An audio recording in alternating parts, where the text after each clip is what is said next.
తెలంగాణను ఆంధ్రాతో కలిపేస్తారేమో పాషం యాదగిరి సంచలన వాక్యాలు. ఏపీ చంద్రబాబు అధికారంలోకి వస్తే జరిగేది ఇదేనా? రేవంత్ రెడ్డితో కలిసి బాబు కుట్రలు పన్నుతున్నారా?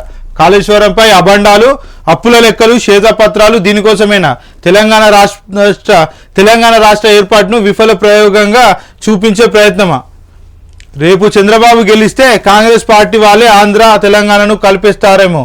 ఈ మాట అన్నది ఏ పొలిటీషియనో సామాన్యుడో కాదు, ఓ నికర్సైన తెలంగాణ ఉద్యమకారుడు, సీనియర్ జర్నలిస్టు పాషం యాదగిరి. 10 ఏళ్లలో ఎప్పుడు వినపడని మాట, ఏ తెలంగాణవాది అనని మాటను తొలిసారి ఆయన అన్నారు. తెలంగాణ ఆత్మగౌరవం కోసం నిత్యం తప్పించి శ్రమించి అక్షరాలతో తన కళాన్ని కదిలించి ఉద్యమ ఆకాంక్షతో తన గళాన్ని వినిపించిన పాషం యాదగిరి ఎందుకు ఈ మాట అన్నారు? రేవంత్ సర్కార్ చూసి ఆయన ఎందుకు అంతగా ఆందోళన చెందుతున్నారు? తెలంగాణకు బద్ద వ్యతిరేకగా తెలంగాణ వాదులు భావించే చంద్రబాబు, ఆయన శిష్యుడిగా పేరొందిన రేవంత్ రెడ్డి ఇద్దరు కలిసి కుట్రకు పాల్పడుతున్నారా? పాషం యాదగిరి లాంటి ఉద్యమకారుడి మాటల వెనుక అర్థమేమిటి? తెలంగాణను విఫల ప్రయోగంగా ముద్ర వేసి ఆంధ్రాలో కలిపేస్తారా? ఇప్పుడు తెలంగాణ సమాజాన్ని తీవ్రంగా వెంటాడుతున్న ప్రశ్న ఇది. కాంగ్రెస్ అధికారంలోకి వచ్చినప్పటి నుంచి చేపడుతున్న చర్యలు తాజాగా సీనియర్ జర్నలిస్టు పాషం యాదగిరి అన్న మాటలు పలు సందేహాలను కలుగజేస్తున్నాయి. అందుకే అప్పులన్నీ ఆర్థిక భారమని శ్వేతపత్రాల అధికారంలోకి వచ్చిన మొదటి రోజు నుంచే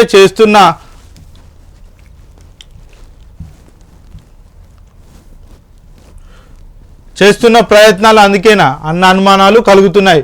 ప్రపంచంలో అతిపెద్ద multi stage lift irrigation project Kaleshwaram పైన ఆరోపణలు అందుకేనా అన్న సందేహం ప్రతి ఒక్క తెలంగాణ వాదిని పట్టి పీడిస్తోంది. కేంద్ర సంస్థలు బాగుందని చెప్పినా తప్పుడు ప్రచారం ఎందుకు చేస్తున్నారన్నది అసలు ప్రశ్న. కాళేశ్వరంపై మొదటి నుంచి కాంగ్రెస్ పార్టీది వ్యతిరేక భావనే. వేల కోట్ల విద్యుత్ ఖర్చు, అనవసరమైన ప్రాజెక్టు, కేసీఆర్ ఫ్యామిలీకి ఏటీఎం అంటూ నానా రకాలుగా ఆరోపణలు చేసి ఆ పార్టీ అనుకూల మీడియా, సోషల్ మీడియాలో ప్రచారం చేసిన ఘనత వారిది. మేడిగడ్డ బ్యారేజ్లో పిల్లర్ల కుంగుబాటుకు గురవ్వడంతో ఆ ప్రచారాన్ని మరింత పదును పెట్టి కాళేశ్వరం అనేది విఫల ప్రాజెక్టుగా చూపించే ప్రయత్నం చేశారు. దండుల ప్రాజెక్టు వద్దకు వెళ్లి సభలు పెట్టి దానిపై అబండాలు వేశారు. కాళేశ్వరంపై వేసిన commission chairman justice P C Ghosh ఆదేశించాక కానీ మేడిగడ్డ మరమ్మతులకు వెళ్ళలేదు సర్కార్. మేడిగడ్డ సేఫ్ అని చెప్పాక నేషనల్ డ్యామ్ సేఫ్టీ అథారిటీ సూచనల మేరకు నడుచుకుంటామంటూ సీఎంతో సహా మంత్రులు అందరూ సైలెంట్ అయిపోయారు. అంతకుముందు ఈ మంత్రులే మేడిగడ్డకు రిపేర్లు చేసిన పనికి రాదంటూ స్వయంగా ప్రకటించడం గమనార్హం. ఇప్పుడు వైపు పేర్ల మార్పు, రాష్ట్ర చిహ్నం మార్పుతో ప్రజల అటెన్షన్ డైవర్ట్ చేసే పనిలో పడ్డారు. రాష్ట్రంలో వాళ్ళు ఇచ్చిన హామీలతో ఏది ఒక్కటి అమలు కాకుండా ఈ డైవర్షన్ స్కీమ్ మాత్రం అమలవుతుందంటూ సర్కార్పై జోకులు పేలుతున్నాయి.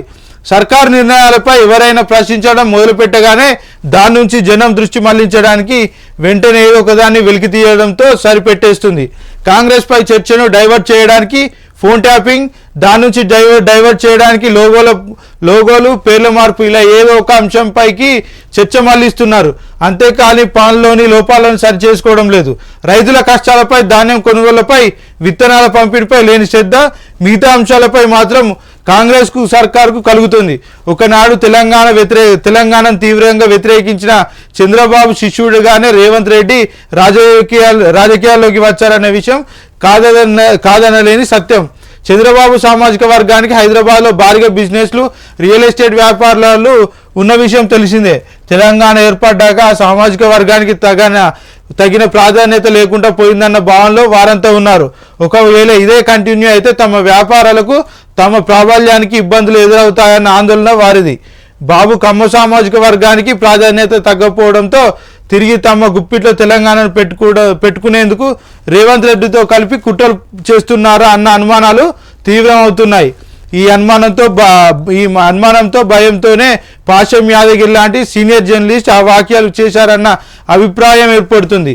దచ్చన్న దారిలో త్యాగాల పాట ఆవిష్కరణ సభలో ఇదే ఆందోళనను పాషం యాదగిరి ఆవేదన వ్యక్తం చేశారు.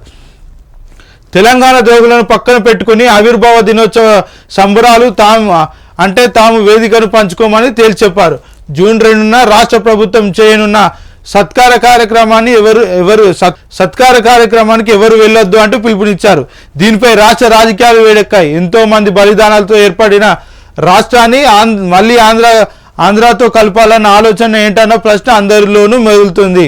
ఈ తెలివి తక్కువ నిర్ణయాలతో రాష్ట్రాన్ని 50 ఏళ్లు వెనక్కి తీసుకువెళ్తుంది. రేవంత్ సర్కారుపై పలువురు మండిపడుతున్నారు.